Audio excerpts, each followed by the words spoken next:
Awakening is not the danger. The mistake comes later, when the person tries to go back to the old rhythm, the old identity, or the old expectations. There is a truth that no one talks about spiritual awakening, and it is more uncomfortable than you think. Awakening is not the end of the journey, it is just the beginning of an even more challenging phase. Most people think that after the final awakening everything is easier, lighter, clearer, but the reality is quite different. While everyone else is celebrating the signs of spiritual awakening, there is a silent group making devastating mistakes that no one mentions. Mistakes that happen right after the transformation, when you should be reaping the fruits of higher consciousness. And worst of all, these silent spiritual errors go unnoticed precisely because they seem right. They seem part of the process. They seem like evolution. Have you ever wondered why so many people report a deep awakening, but a few months later are more confused, more exhausted, and more lost than before? It is not because the awakening was fake. It is because they have fallen into the invisible traps that come soon after. They are subtle mistakes which masquerade as spirituality, which make you believe that you are on the right path while taking you further and further away from true spiritual ascension. And today, you will find out exactly what these 7 silent mistakes are that sabotage your evolution after the final awakening, so that you do not have to learn this in the painful way that so many have. If you have already gone through a spiritual awakening, if you recognize the signs of a heightened consciousness in your life, but feel that something is not yet fitting right, that there is an internal tension that you cannot explain, then pay close attention to this content. Because the difference between those who really integrate the awakening and those who just live the illusion of it is precisely in these details that no one tells you. And if you identify with at least 3 of these mistakes throughout this text, leave the number 7 in the comments, because it means that you are ready to correct course and truly transform your spiritual journey. There is something curious that happens right after spiritual awakening. The person feels that something profound has changed inside, but looks around and sees that the world remains the same. The same demands, the same commitments, the same people expecting her to be who she always was. And here comes the first silent mistake, the one that few notice until they are completely exhausted. She tries to keep up the pace she used to, please everyone as she always did, sustain that old version of herself as if nothing had happened. It's like trying to wear a shoe that no longer fits the foot, but insisting that it still fits because everyone is used to seeing you with that shoe. The problem is that after the final awakening, the body and mind simply no longer follow this performance. The heightened consciousness has created a new internal frequency, and trying to ignore this is like forcing a car to run with the handbrake on. The person wakes up tired, even after having slept, feels an inexplicable weight in the chest, an irritation that did not exist before with situations that used to tolerate well. She wonders why she is so sensitive, why what was once normal now seems unbearable. But instead of listening to these signs of spiritual awakening, he blames himself, thinks he is weak, that he needs to try harder. This mistake happens because there is a silent belief that awakening spiritually means only gaining a new perspective, but continuing to live exactly the same, as if it were possible to fit an expanded view into a routine that was created by an old version of you. The truth is that spiritual ascension does not come alone. It brings with it a total reorganization of what you tolerate, what you prioritize, where you put your energy. Ignoring this is like planting a new seed in an old, cracked pot, hoping that it will grow healthy. The consequence of this mistake is a silent exhaustion that no one sees, but that consumes inside. The person becomes more and more disconnected from himself, more irritable, more empty, without understanding why. And the more she tries to be who she was, the more distant she becomes from who she is really becoming. But something interesting starts to happen when the body can't take it anymore. When the body begins to give different signals after spiritual awakening, many people do not know how to interpret what is happening. A tiredness appears that is not physical. It is as if the soul is asking for a break that the mind has not yet approved. Sensitivity increases, noises bother more, heavy environments are felt on the skin, empty conversations drain energy like never before. These are clear signs of spiritual awakening, but most people interpret them as weakness. And then comes the second silent mistake, betraying your own body because everyone around you seems to be putting up with things you can't take anymore. The comparison becomes a subtle poison. The person looks at co-workers dealing well with the same pressure, sees friends enduring the same superficial conversations, observes the family participating in events that now leave them completely exhausted. And that cruel internal discourse begins. This is freshness. Everyone can handle it. I have to put up with it too. I can't be that sensitive. It is as if she is in a process of spiritual ascension, but still using the instruction manual of the old version. The body is asking for silence, but the mind is demanding productivity. The body is asking for recollection, but the guilt is pushing for more commitments. This silent spiritual error happens because society does not teach that after the final awakening, needs change completely. No one says that you will need more alone time, more silence, more contact with nature, less stimuli. On the contrary, the prevailing message is, be strong, hold on, don't be weak. So the person ignores the need for a walk outdoors and accepts yet another unnecessary meeting. He ignores the impulse to stay at home and goes to the party because he can't disappoint anyone. And each time she betrays her own body, the internal tension increases a little more. The consequence of this is an energetic illness that does not appear in medical exams but corrodes inside. Unexplained headaches, insomnia even though you're tired, anxiety that comes out of nowhere, constant irritability. The body is screaming, but the person continues to think that it is just a phase, that it will pass, that it needs to be stronger. But there is another mistake that complicates this situation even more, one that has to do with the way the person relates to the world after the change. When the elevated consciousness begins to really take hold, something natural happens. The person realizes that they no longer fit into certain environments, conversations, or relationships. And this can generate a strong impulse to move away from everything and everyone, as if spiritual awakening came with a secret manual that says, cut everyone out of your life and live in a spiritual bubble. This is the third silent mistake, and it's dangerous precisely because it feels right at first. The person thinks, now that I've woken up, I need to get away from those who don't vibrate at my frequency, and starts to cut ties, cancel dates, isolate themselves more and more. It sounds like spirituality, but deep down, it may just be fear disguised as evolution. Total isolation is not a sign of spiritual ascension, it is a sign of escape. There is a huge difference between consciously choosing your circles of coexistence and simply running away from any situation that requires patience, understanding, or presence. After the final awakening, you do not become an enlightened being who only lives with other enlightened ones on a sacred mountain. You continue to live in the real world, with real people, in real situations. The difference is that you now have more clarity on where to put your energy, but that doesn't mean abandoning everyone who hasn't awakened yet. Sometimes, your conscious presence in a seemingly empty conversation can be just what someone needs to start questioning their life. To confuse awakening with isolation is to betray the very essence of what it means to be awake. True high consciousness does not run away from the world, it learns to navigate it more wisely. It's like learning to swim. You don't avoid water forever, you develop the ability to move in it without drowning.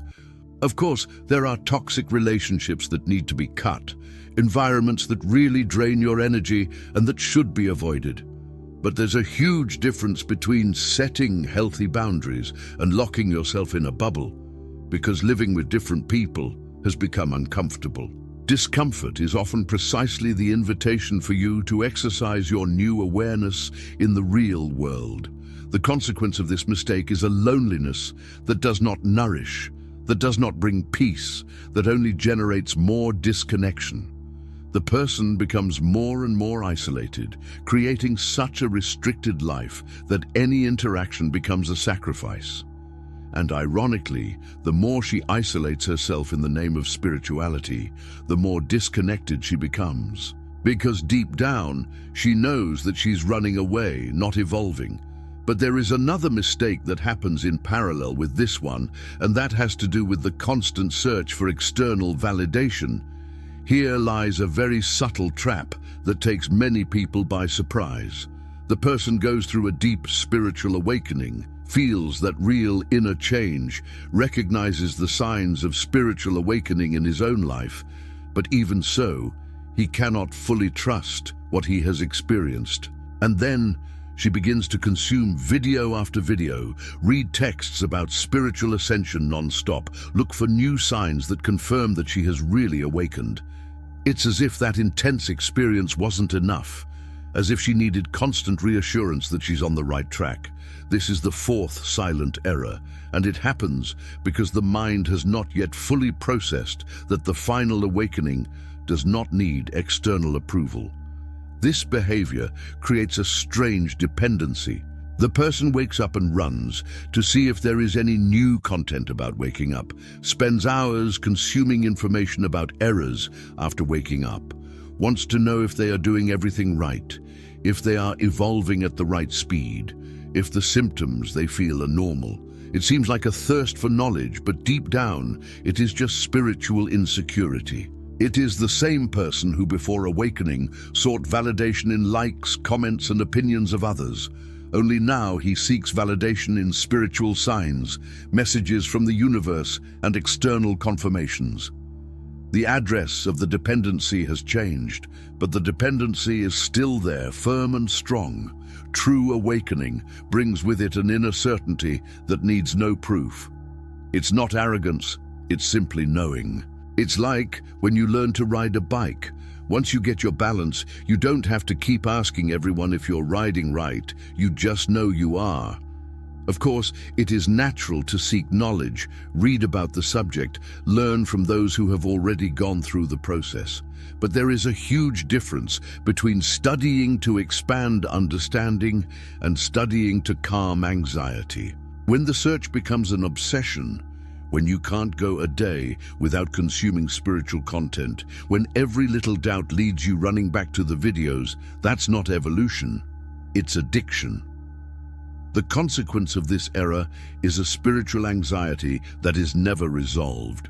The more a person seeks confirmation, the more insecure he becomes, because the answer he seeks out there can only be found within himself. She jumps from content to content, from guru to guru, from technique to technique, always thinking that some piece of the puzzle is missing.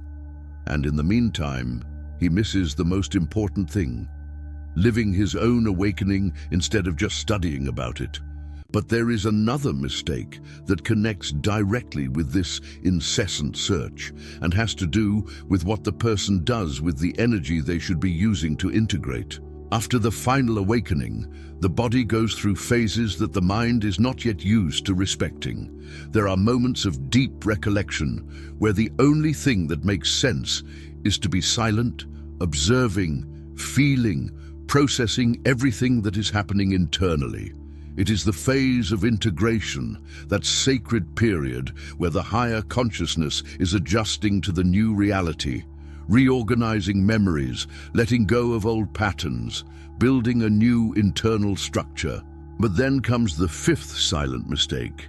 Instead of respecting this process, the person tries to produce more, prove their worth, take advantage of spiritual energy as if it were fuel to do more things. It's like planting a seed and poking the earth every day to see if it has sprouted. This mistake happens because we live in a productivity-obsessed society, and this belief doesn't magically disappear just because you wake up. The person feels that different energy circulating, that mental clarity that comes after spiritual awakening, and immediately thinks, now I'm going to create that project. Now I'm going to change everything. Now I'm going to show the world what I'm capable of. She mistakes waking up for a productivity boost when in fact it's just the opposite. Spiritual ascension asks for slowness. It asks for presence. It asks you to stop doing and start being. But the conditioned mind does not accept this easily. It interprets silence as laziness and withdrawal as a waste of time. Forcing productivity at this stage is accelerating something that needs to mature at its own pace. It's like wanting a fruit to ripen faster by putting it on the fire. You can even soften it on the outside, but inside it remains green. Silent spiritual mistakes usually happen when a person ignores the natural cycles of transformation. There is time for expansion, and there is time for recollection. There is time to act, and there is time to simply be. After the final awakening, the body knows exactly what it needs, but the mind still wants to control, plan, execute. And the more you push, the further you move away from the natural flow of your own evolution. The consequence of this mistake is an internal collapse that arrives without warning. The person piles up projects, commitments, spiritual goals, trying to prove that he is evolving through external actions, until one day the body just freezes, the mind no longer works properly, the energy disappears completely. And then she asks herself, but I was doing everything right, why did this happen to me? Because you can't cheat the process, you can't skip steps, you can't turn spirituality into a to-do list. But perhaps the most dangerous mistake is not this, but the unrealistic expectation that many people create about what the awakening should solve. This mistake is especially cruel because it comes wrapped up in a beautiful, almost magical expectation. One goes through spiritual awakening, and in that moment of profound clarity, one feels as if all one's problems have been dissolved by the higher consciousness. She looks at life with different eyes, feels a peace she has never felt before, has powerful insights about herself and the world. And then it creates a silent belief that now everything will flow perfectly, that the challenges are over, that spiritual ascension is a free pass to a life without obstacles. But then real life knocks on the door. Bills keep coming, relationships still require effort, difficult decisions still need to be made, and she finds herself confused, thinking that maybe she hasn't really woken up. The uncomfortable truth is that the final awakening does not solve external problems. It changes the way you relate to them. You keep having to deal with complicated bosses, difficult family members, challenging financial situations, health issues, losses, frustrations. The difference is that now you have more clarity to see these challenges without fully identifying with them, but that doesn't mean they disappear. It's like learning to swim. You gain the ability to move in the water, but the water is still there, sometimes calm, sometimes rough. Many people make the silent spiritual mistake of thinking that awakening is gaining a magic shield against reality, when in fact it is gaining tools to navigate reality more wisely. This mistake creates a dangerous trap called the spiritualization of denial. The person uses awakening as an excuse not to deal with concrete situations that need practical action. Are you in financial trouble? But I'm in a high vibration. The universe will solve it. Destructive relationship. Everything is learning. I need to accept it. Neglected health. My body is adjusting to the new frequency. You see, I'm not saying that vibration, learning, and energetic adjustments don't exist. They do. But they are no substitute for responsibility, emotional maturity, and conscious action. After spiritual awakening, you still need to pay your bills, take care of your health, set healthy boundaries, make difficult choices. The difference is that now you do all of this from a more conscious place. The consequence of this mistake is deep frustration and confusion about one's own path. The person begins to doubt the awakening, thinks that he has done something wrong, that he is not evolving as he should. She looks at the signs of the spiritual awakening she has experienced and wonders if it was all illusion, because life continues to present challenges, and the more she resists accepting that awakening is not an automatic happy ending, the farther she gets from true integration. Because the awakening didn't come to take you out of life, it came to teach you how to really live. But there is one last mistake, perhaps the most profound of all, which has to do with who you are becoming in this whole process. This is the deepest and most silent error of all, the one that happens in the most intimate layers of human experience. After the final awakening, the person begins to realize that he is no longer who he was before, but at the same time, he still does not know exactly who he is becoming. It is like being between two banks of a river. The old bank is left behind, but the new one is not yet fully formed. She looks in the mirror and sees the same face, but inside, she feels that she inhabits a completely different being. Tastes have changed. Priorities have been reorganized. Conversations that once made sense now seem empty. Environments that once brought joy now bring discomfort. And in this uncomfortable space between the old and the new, the impulse arises to try to fit into the old label, because at least there was familiarity. To resist the new identity is to try to force a garment that no longer fits. The person feels that they should like the same things, behave the same, maintain the same interests, because that's how everyone knows them. When someone asks, "Are you okay? You're different," she quickly tries to return to the old character, feigns enthusiasm for subjects that no longer arouse anything in her, laughs at jokes that she no longer finds funny, participates in situations just so as not to disappoint the expectations of others.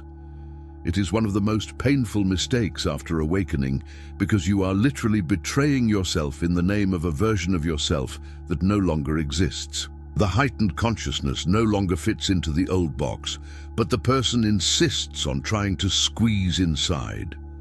This mistake happens because identity is one of the scariest things to let go. We spend our whole lives building an image of who we are. I'm that fun person. I'm the one who solves everyone's problems. I'm the strong point of the family. I'm the successful one of the group. These labels give us a place in the world, a function, a sense of belonging. But spiritual ascension does not respect labels. It simply dissolves everything that is not authentic. And when these labels start to fall, the person panics. She tries to rebuild the old version even more strongly, proving to herself and others that she is still who she always was. But it's impossible. It's like trying to hold water between your fingers. The more you squeeze, the more it escapes. The consequence of this mistake is a constant internal conflict that erodes the peace gained in spiritual awakening. The person lives torn between two realities, what he really feels and what he thinks he should be. She wakes up every day having to choose between honoring the new identity that is being born or pretending that she is still the old version. And each time she chooses to pretend, the internal tension increases, the disconnection deepens, the feeling of living a lie becomes stronger. But here's the crux that ties all 7 of these silent errors together. The final awakening doesn't ask you to know everything. It doesn't ask you to have all the answers. It doesn't ask you to be perfect. He asks only that you not pretend again. The final awakening does not ask you to know everything. He asks only that you not pretend again. Now you know the 7 silent mistakes that most make after the final awakening, the ones that no one mentions, but that sabotage the true spiritual ascension of thousands of people every day. The question that remains is, what are you going to do with this knowledge? Will you just keep it as another interesting piece of information, or will you really apply it to your life? Because understanding these silent spiritual mistakes is one thing, but having the courage to look within and recognize which ones you're making right now is quite another. Be honest with yourself. How many of these mistakes have you identified on your own journey? Think with me. Are you still trying to live as before, pretending that nothing has changed? Do you still ignore your body's signals out of guilt or comparison? Confused high consciousness with total isolation? Do you continue to seek external confirmation even after awakening? Are you forcing productivity when your body asks for integration? Did it create the expectation that awakening would solve all problems? Or are you resisting the new identity that is being born within you? These are not questions to judge you. They are questions to set you free, because from the moment you recognize the mistake, you gain the power to correct it. True spiritual awakening does not ask you for perfection. It does not ask you to know all the answers. It does not ask you to never make mistakes. He asks only one thing: that you don't pretend again, that you do not try to fit your new consciousness into the old life. May you not ignore your own soul's call just because it is uncomfortable, just because others do not understand, just because the path is not clear yet. You are on a journey of real transformation, and real transformation hurts, bothers you, destabilizes you. But it is exactly this discomfort that shows you that you are alive, that you are evolving, that you are honoring the signs of spiritual awakening that you have received. If this content touched something deep inside you, if you felt that tightness in your chest, acknowledging your own mistakes, if you realize that you need to make urgent adjustments to your journey, then subscribe to this channel and turn on notifications. Because here we don't bring superficial content, we don't bring magic formulas, we don't bring spiritual illusions. We bring you the raw truth about awakening, about heightened consciousness, about the real challenges you will face after the final awakening. And if you want to continue truly evolving, you need to be surrounded by knowledge that challenges you, that confronts you, that makes you grow. Then don't miss the next content, because your transformation is just beginning.